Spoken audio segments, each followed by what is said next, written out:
사람들 가운데서도 편안하게 잘 자라는 사람이 있는가 하면 어떤 사람은 아주 모질게 병약하게 자라는 사람도 있고 순환을 많이 받고 자라는 그런 사람도 있어요. 이거는 국가도 마찬가지입니다. 어느 나라는 순환이 참 많은 나라가 있고 또 평탄하게 진행이 되는 그런 나라도 없지 않아 있습니다. 이스라엘 같은 나라는 아주 특별히 예루살렘은 요충지이기 때문에 순환을 많이 가지고 있는 지역입니다.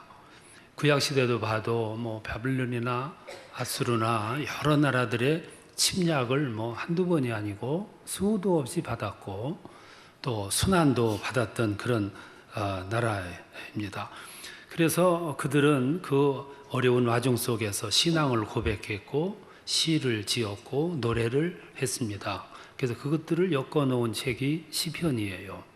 시편을 보면 그런 고난 속에서 지어진 신앙의 고백서라고 볼 수 있죠. 특별히 시편 46편 가운데 보면 하나님은 우리의 피난처시니 우리는 두려워하지 아니하리로다. 땅이 흔들리든지 바다가 넘쳐서 물이 넘치든지 우리는 두려워하지 아니하리로다. 왜 그러냐면 하나님이 우리와 함께 하시고 있기 때문에 그렇다. 그렇게 고백을 했습니다. 특별히 오늘 읽은 이 본문 봐도 고난 받기 전에는 내가 그릇 행하였더니 고난을 받고 난 후에 내가 하나님의 말씀을 따른다. 이렇게 고백을 해요. 그리고 또 말하기를 고난 당한 것이 내게 유익이라. 이로 인하여 내가 하나님의 법을 율례를 배우게 되었다. 이렇게 고백을 하고 있습니다. 이스라엘 사람들은 그런 고난의 민족이에요. 옛날에만 그런 게 아니고 근대 역사도 그래요.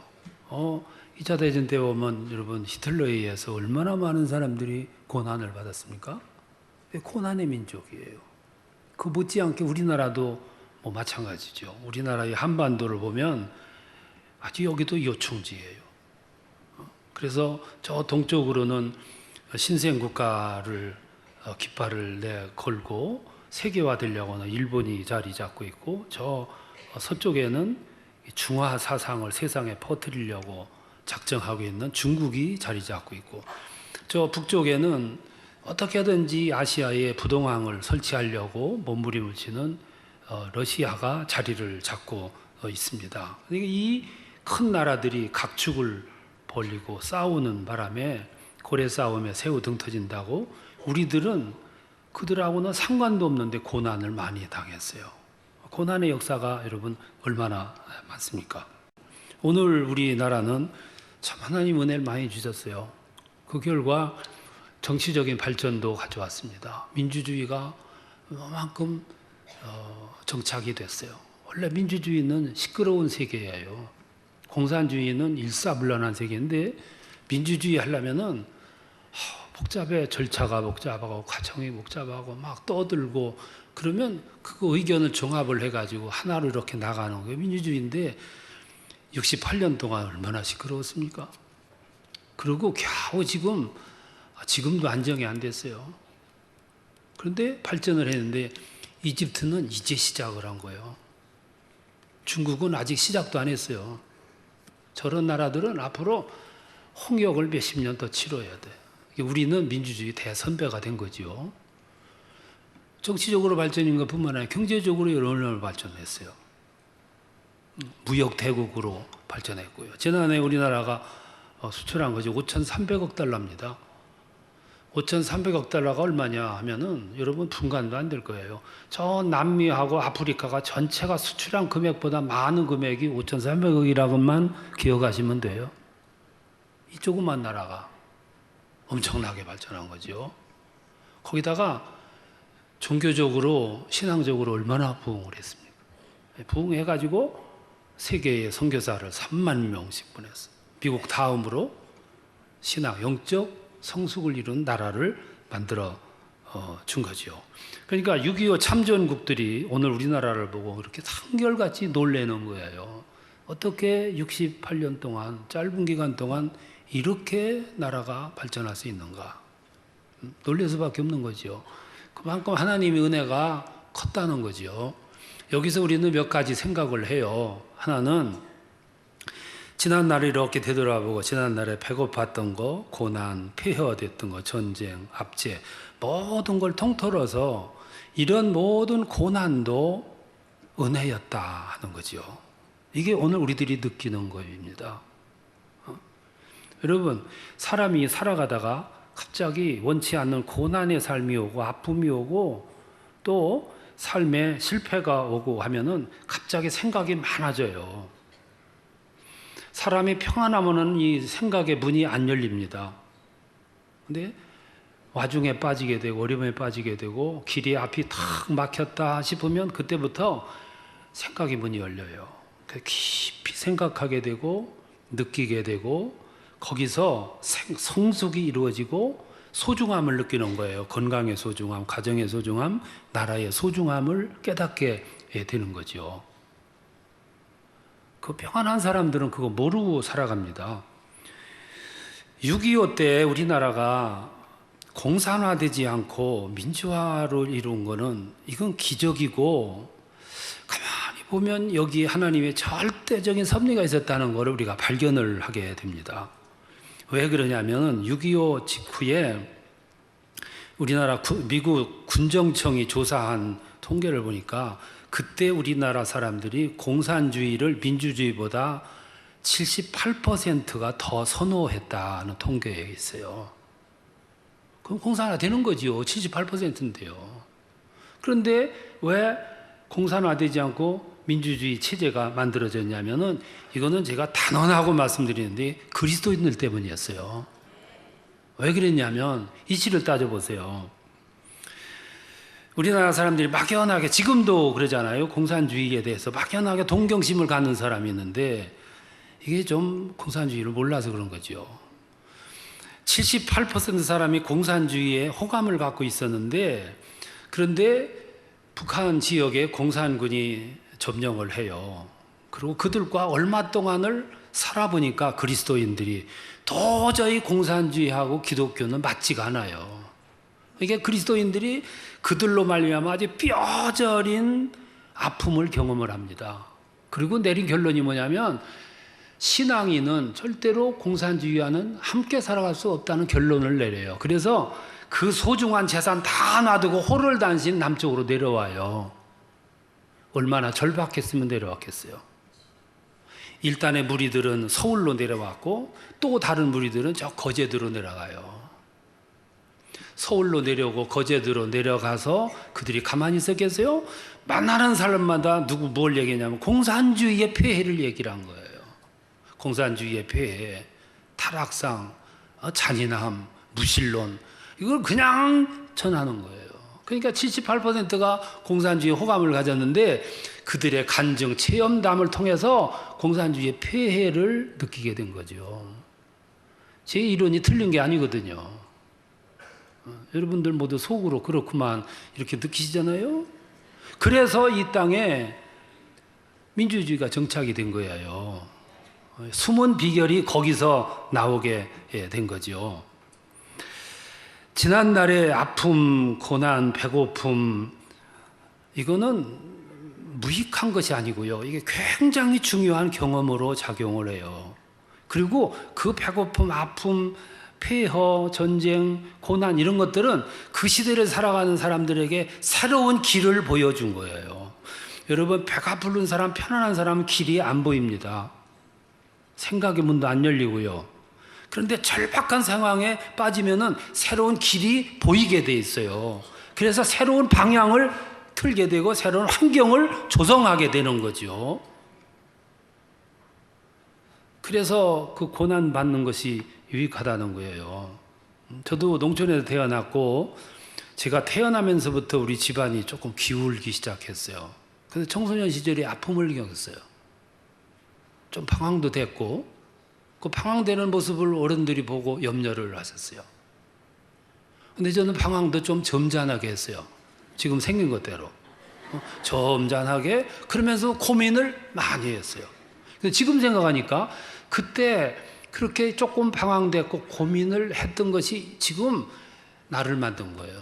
생각을 많이 하는 사람으로 사람들을 배려하는 배려심을 갖게 하는 마음으로 그리고 무슨 사안을 놓고 속단하지 않고 깊이 생각부터 하는 그런 체질로 나를 만들어 주셨어요. 이거 굉장히 큰 은혜죠, 여러분. 이게 사람이 아픔, 고난, 배고픔 그리고 고통스러운 그 삶들은 무익한 게 아니라 사람으로 하여금 있게 만들어요. 성숙하게 만들고 가정도 그렇고요, 회사도 그렇고 사업도 그렇고 신앙도 국가도 마찬가지예요. 그래서 여물어 가는 거죠.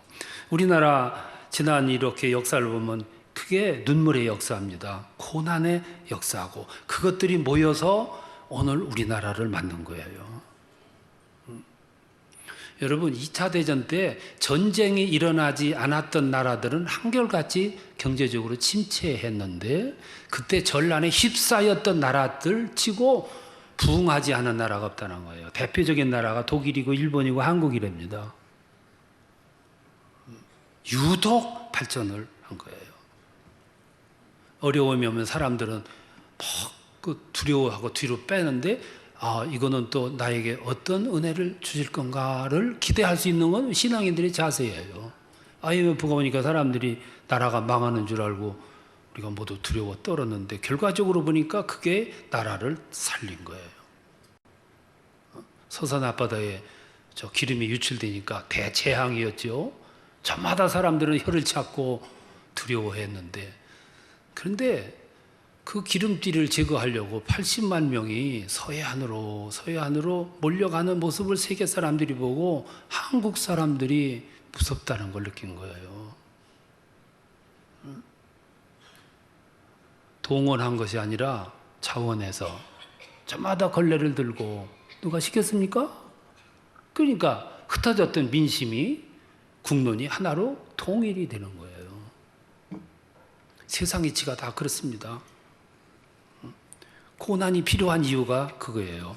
그러니까 오늘 이 시편을 기록한 분도 그렇게 고백하잖아요. 67절에 보면 고난당하기 전에는 내가 그릇 행하였더니 이제는 주의 말씀을 지키나이다. 고난을 받고 나니까 뭔가를 알게 됐고 깨닫게 된 거죠. 길을 되찾은 거예요. 71절에 보면 고난당한 것이 내게 유익이라 이로 인하여 내가 주의 율례를 법도를 비밀을 하나님의 섭리를 깨닫게 되었나이다. 이게 고백이거든요. 로마서 5장에 보면 환난 중에 기뻐하라. 왜? 환난은 인내를 낳고 인내는 절제와 그리고 우리들에게 가장 소중하게 여기는 연단을 낳고 그 연단은 그냥 있는 게 아니라 바로 우리들에게 더 소중한 소망을 만들어준다 이 말씀이에요. 그래서 하나님은 이 세상을 때로 겨울도 이렇게 더위도 여러분 금년에 기록을 남겼잖아요. 막 40도까지 올라가잖아요. 40도까지 올라가는 걸 경험했던 사람은 이제 다음 주쯤 이제는 30도까지 내려온다. 그러면 아우 시원해졌네 이렇게 느끼는 거예요. 28도 유지하다가 내일은 30도 올라간다 그러면 이거 덥겠는데 그런데 40도 갔던 사람들은 30도면 아우 이제 가을이네 이렇게 나오는 거예요. 이게 하나님이 우리로 하여금 이렇게 훈련하십니다. 지난날의 아픔은 이런 결과를 가져오는 거예요. 그래서 하나님은 우리 일상생활에 나타나는 고난을 프로그램화 하세요. 그러니까 고난 속에는 반드시 하나님의 섭리가 들어있고 경륜이 들어있는 거죠. 사도행전 6장에 보면 사도들이 전도를 해서 회심자가 많아져요. 그러니까 관리할 수가 없으니까 7 집사를 선출합니다. 근데 뽑힌 7 집사가 한결같이 능력을 발휘했어요. 그 중에서 특별히 스데반은 지도력이 있었습니다. 가서 전도를 할 때 막 사람들이 회심의 역사가 일어나요. 복음화의 물결이 도도하게 흘러가요. 누구도 거역을 못합니다. 그러니까 심지어 제사장들이 막 움직이는 거예요. 그때 제사장들이 모두 8,000명이었습니다. 사도행전 6장 7절에 보면 허다한 제사장 무리가 믿었다 그랬어요. 그러니까 대제사장 그룹에서는 위기의식을 느끼는 거죠. 말도 안 되는 일이잖아요. 그러니까 그 사람들이 스데반을 잡아다가 순교를 시켜요. 그래서 비공식 배경사를 보면 높은 낭떠러지에다가 떠밀었는데 안 죽으니까 돌로 쳐서 죽였다는 거예요. 그리고 나서 예루살렘에 모여있는 그리스도인들을 마구잡이로 검거를 합니다. 8장 3절에 보면 사울이 교회를 잔멸할세 각 집에 들어가 남녀를 끌어다가 옥에다가 넘겼더라. 막 마구잡이로 데려다가 감옥에 넣는 거예요. 그러니까 예루살렘에 모여있던 그리스도인들이 얼마나 두려웠겠어요. 그러니까 너무 황급하니까 야밤에 도주를 하는 거예요. 어디로 갔냐 하면은 너무 급하니까 평상시에는 쳐다도 보지 않던 상종도 하지 않던 사마리아 땅으로 잠입해 들어간 거예요. 맨정신이면 안 가요. 쳐다도 안 봤는데. 근데 너무 황급하니까 거기까지 들어가요. 예루살렘에 조직되어 있던 전도 조직이 와해됐어요. 언뜻 보면은 이게 실패고 위기고 고난이죠. 어렵게 구축한 전도 조직이 와해됐으니까.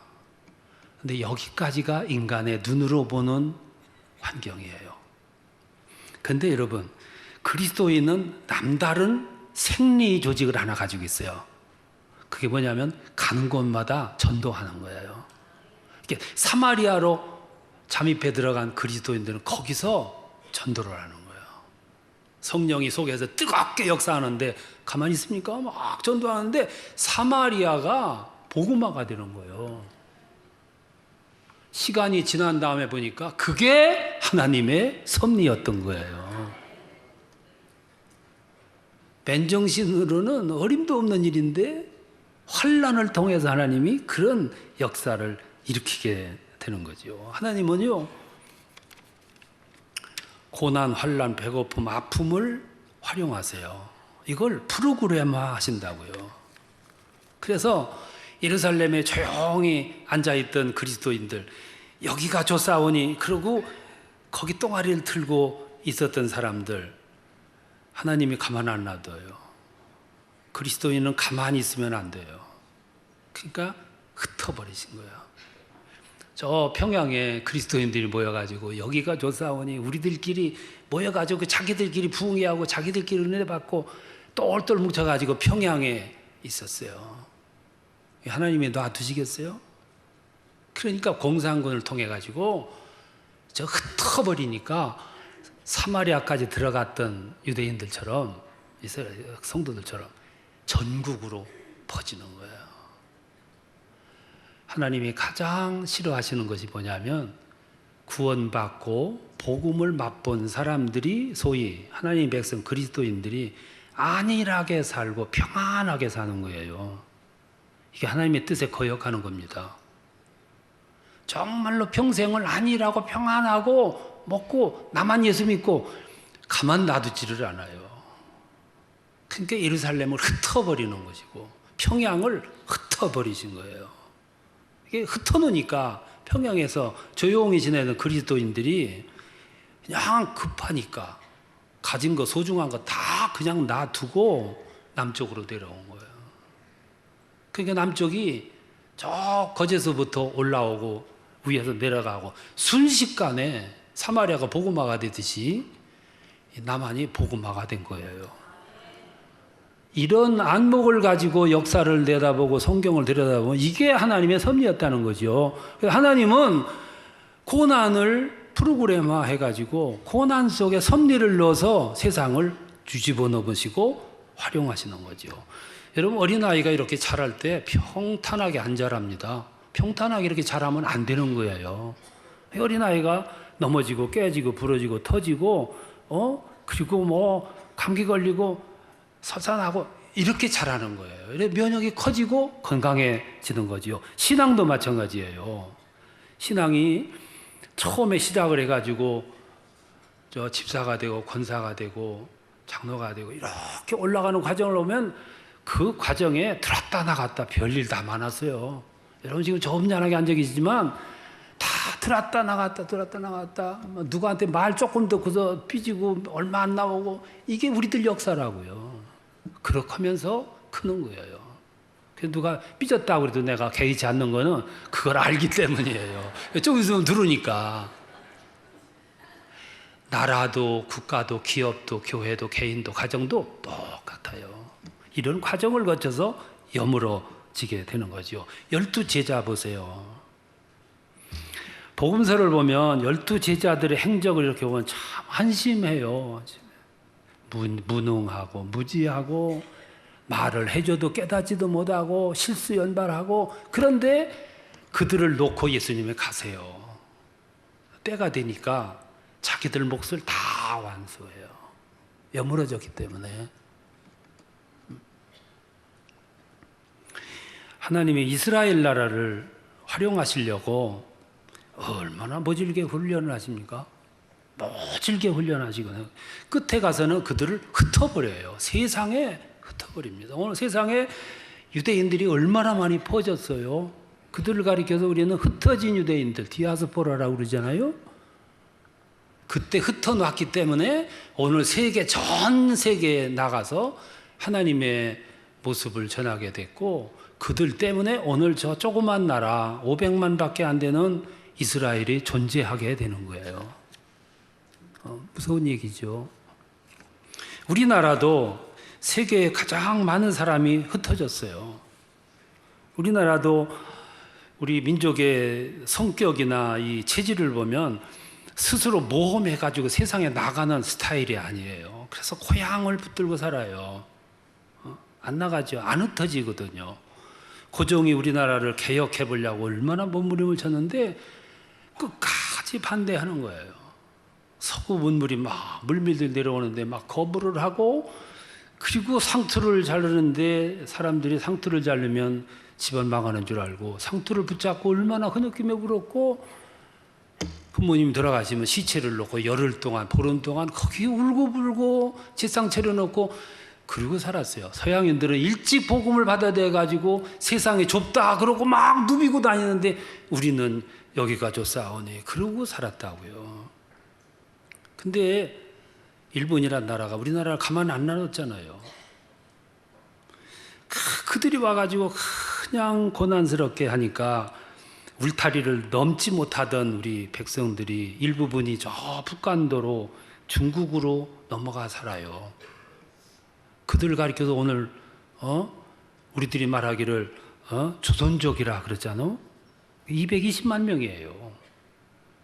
그리고 그 중에서도 또 더 북쪽 저 소련으로 사할린으로 중앙아시아로 50만 명. 우리들이 그들을 고려인이라고 그렇게 불러요. 그뿐만이 아니에요. 6.25로 말미암아 고아가 발생하니까 이 고아들을 세상에 다 흩어버렸어요. 한 해에 3,000명씩. 그때 흩어진 고아들이 전 세계에 14만 명이 나가 살고 있어요. 지금. 그리고 그 뒤로 나가는 것이 이제 익숙해지고 눈을 뜨니까 사람들이 너나 없이 막 앞을 나가요. 그래서 지금 배가 고파서 남미로 나간 사람, 하와이로 나간 사람, 멕시코로, 브라질로, 아르헨티나로 나간 사람들이 줄을 이었고, 그 뒤로 여러분 이 나라 저 나라 나가가지고 지금은 150개 나라에 600만 명이 나가 살아요. 이게 우리 민족의 아주 장점이자 아픈 흔적이라고 볼 수 있죠. 왜 흩어놓으셨느냐 하면은 흩어놓는 것도 하나님 은혜였어요. 예루살렘에 모여가지고 우리끼리 그러니까 8장 사도행전 8장 1절에 보면 그날의 사마리아와 모든 땅으로 흩어지니라. 흩어질 적에는 언뜻 보면 불행인 것 같은데 조금 시간을 두고 나오면 그게 하나님의 은혜였다는 것을 발견을 하게 되는 거죠. 그래서 고백한 거예요. 오늘 우리들이 뭐라고 고백했냐면, 고난 당하기 전에 나는 그릇 행하였더니 이제는 하나님의 말씀을 지키나이다. 내가 고난 당한 것이 유익이라. 이로 인하여 내가 하나님의 율례를, 법을, 하나님의 뜻을, 하나님의 섭리를 알게 되었나이다. 이게 고난의 의미거든요.